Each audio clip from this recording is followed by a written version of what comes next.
Hello, champions. So good to be online with you this Monday morning. It is the last full week of the month of October, and I hope you are thrilled and moving forward with all the things that you were planning to get done this month. I know this is kind of the last part of the month before things go crazy for the holidays. So get things done for sure. I'm going to give us time get me linked up into the Facebook in the right way. So give me just a moment and let's see what we can do. We moved forward in our move yesterday. I was able to move some stuff over to the new house. So I'm super excited about that. And I see you are watching. Good morning. Good morning. Let's see who we got here. Margaret, good morning. I got ready to send you the link that you need to get signed up to meet with me this week. And there's something wrong with my appointment checker, and it just had me having a whole bunch of appointments available, which is not true, but we will definitely find some time. So I'm speaking directly to you, Margaret. Excited about us being able to meet hopefully this week. I hope we're able to do that in addition to the office hours for all of you that are watching that have office hour privileges. Super happy to have this be our check-in week on, well, it's not check-in, but we're checking on how things have gone this month.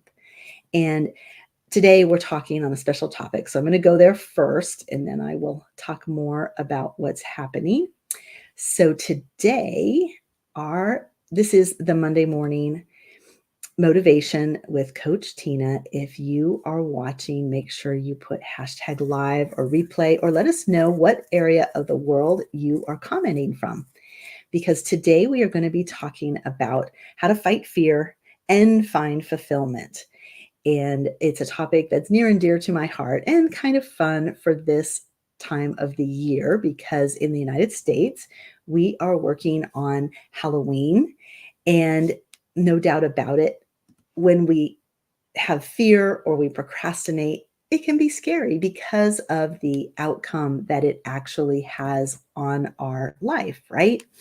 So, how do we fight that fear? And the first question is, why do we fight the fear? Like, why are we afraid?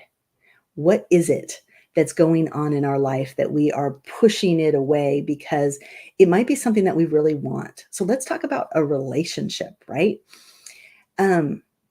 We want to have a better relationship, but we struggle in that area. And so we're afraid that something's going to happen, or we have 100 scenarios in our mind, right? If we take an action, if we say how we really feel, if things go in a different direction than we were planning, we have this deep-seated fear about it. So what we have to do is look beyond the fear, because the fear is natural.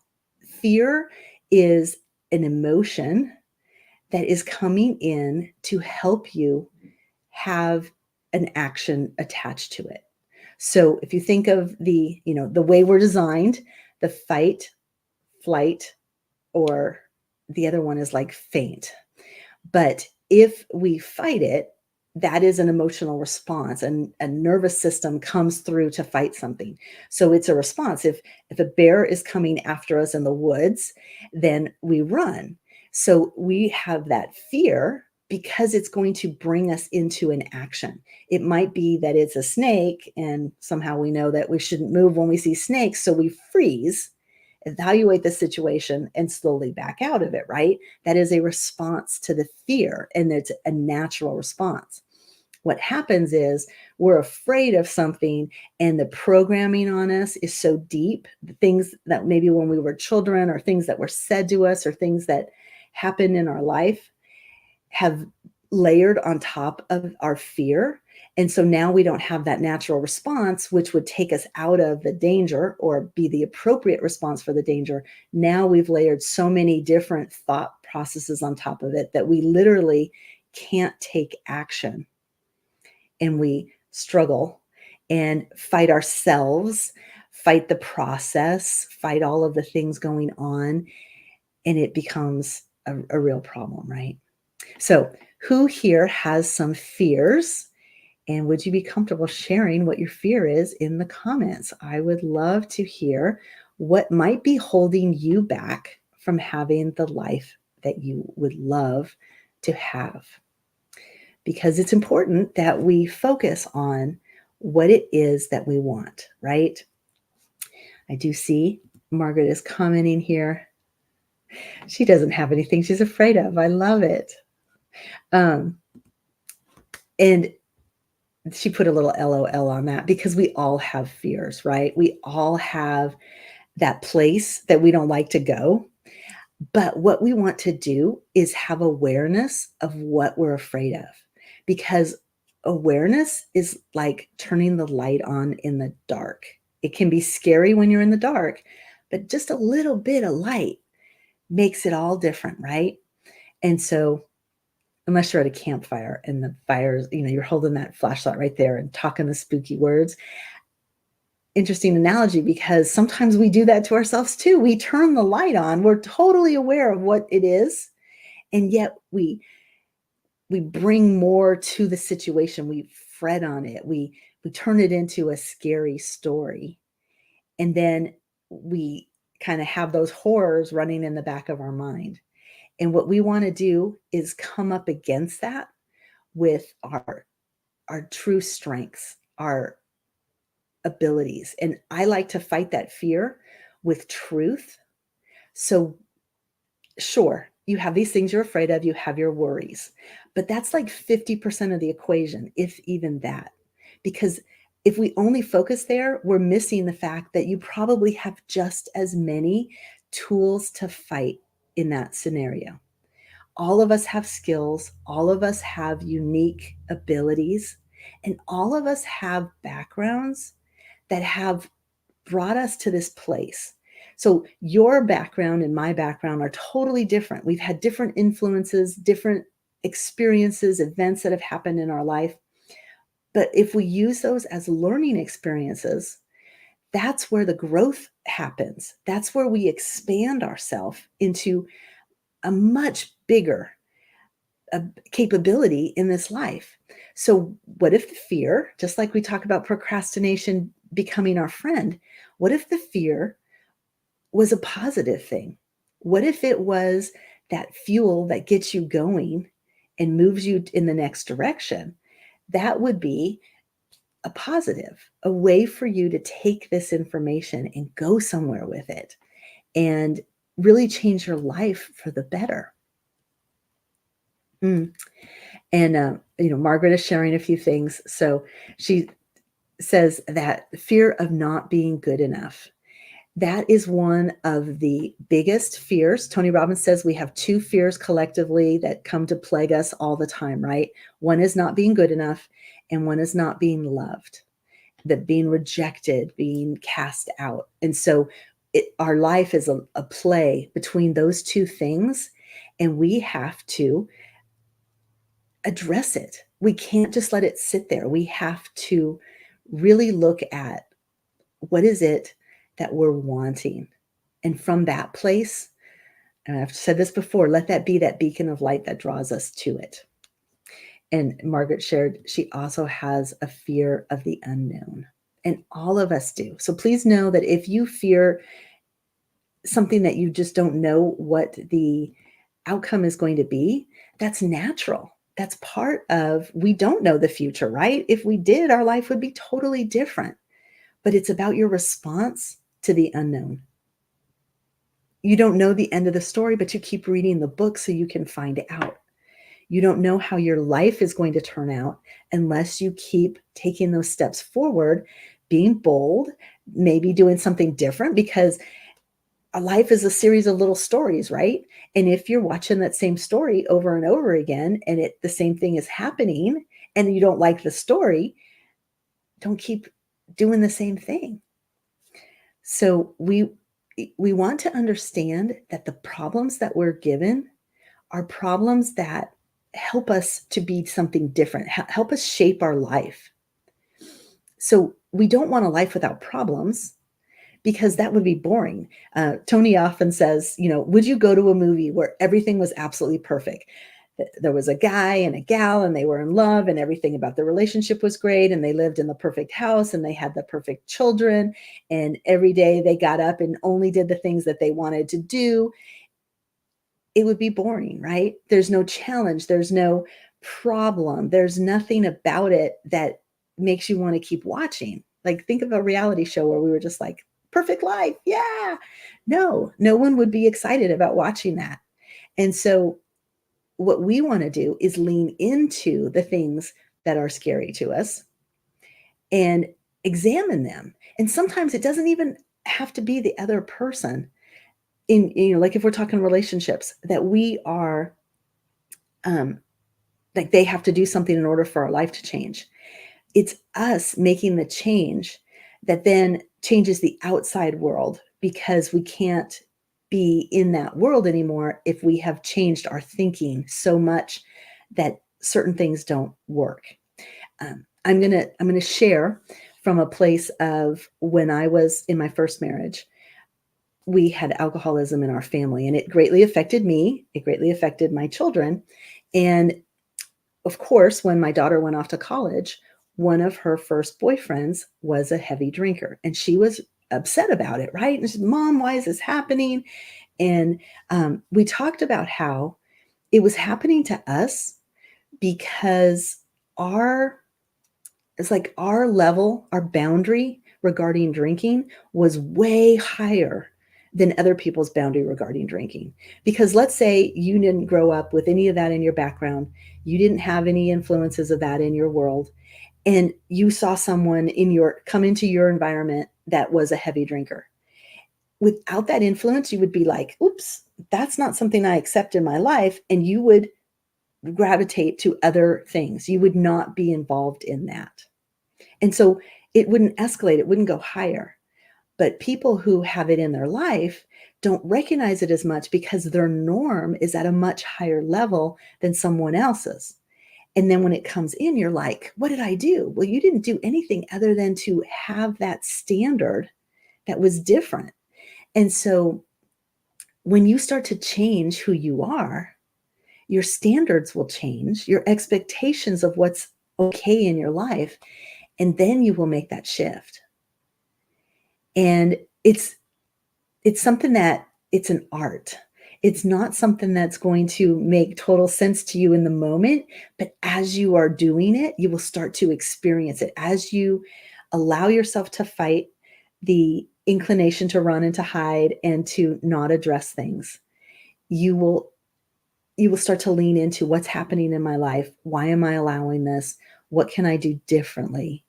And you will naturally gravitate to something else. And so let's talk to the second half of this, and that is the finding fulfillment.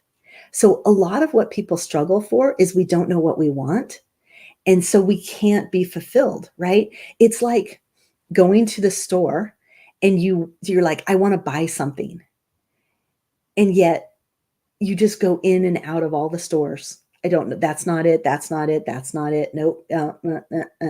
And you go home dejected, or maybe you buy a lot of stuff, but it's not the thing you wanted.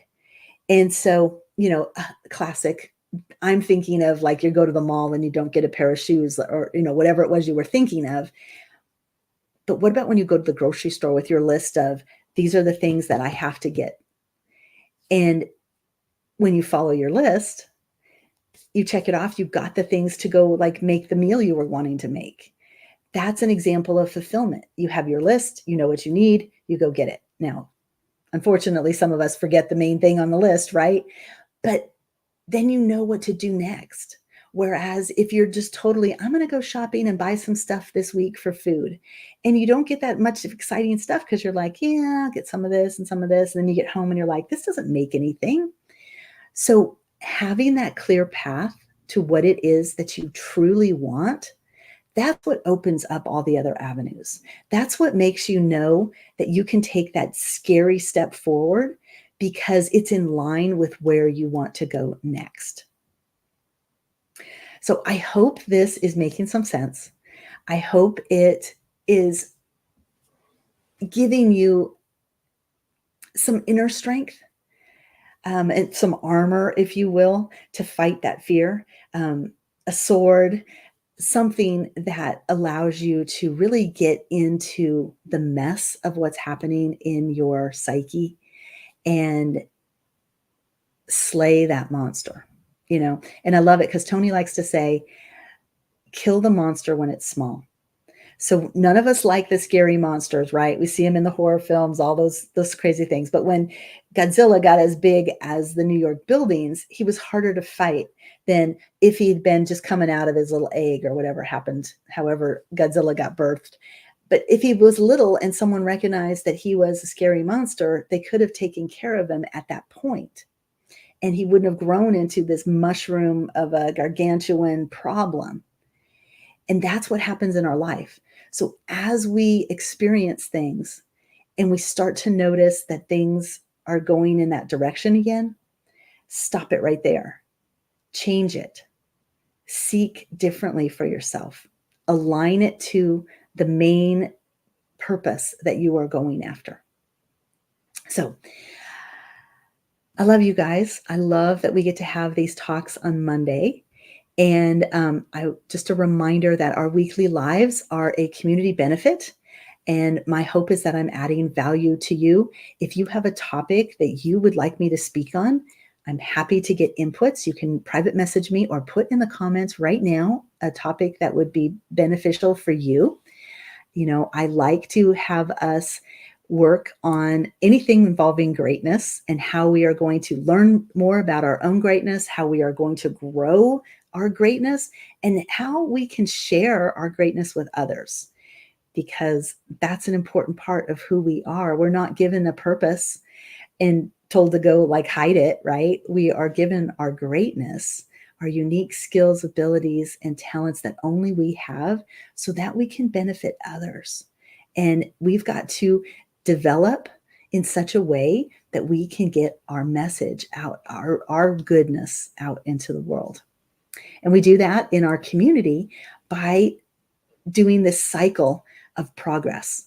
And that is, we share what we're going after, we take the necessary actions, we check in, we have that accountability that says, hey, I'm working on stuff that matters, and this is what I've done, or this is what I tried to do and it worked or it didn't work. And then let's talk about, let's share what we could do differently. And then we celebrate our success. And this Friday, I will be putting in a post on our progress for the month. You will have until the 31st to check in on that, to comment on that post and say, hey, this is what I got done this month. This is what I am celebrating. This is what feels good to me. And then we will do the drawing on the, all the people who comment on that post will be put in a drawing for fun end of the month prizes. So I'm excited. I'm loving this fun thing. And we will call the winners on that the next Monday. I will do the drawing. So that's November 6th. So that's kind of a peek into the end of the month celebration. And those that are in the Champions Voyage, we will be doing a special event on the 28th to collect our prizes for how we have been doing over the month. And I'm going to be sending out a survey to everybody about that. And then one last thing I wanted to share is that we are having our free masterclass for November. It will be Wednesday, the 1st through the 3rd. So not this week, but next week, you will be able to work on our class, From Procrastination to Desired Destination. And remember, this is our time to really go into what are we holding back on? What are we not being able to move past, and then attack those obstacles, attack the mindset that could be against us, and to examine some of the tools and resources available to us at this time. So love that you guys are here, and I'm looking forward to spending time with you guys this week. So go ahead and put your best insights from this fear of, or how to fight fear and find fulfillment segment. And I hope I'll get to talk to you guys this week. Take care.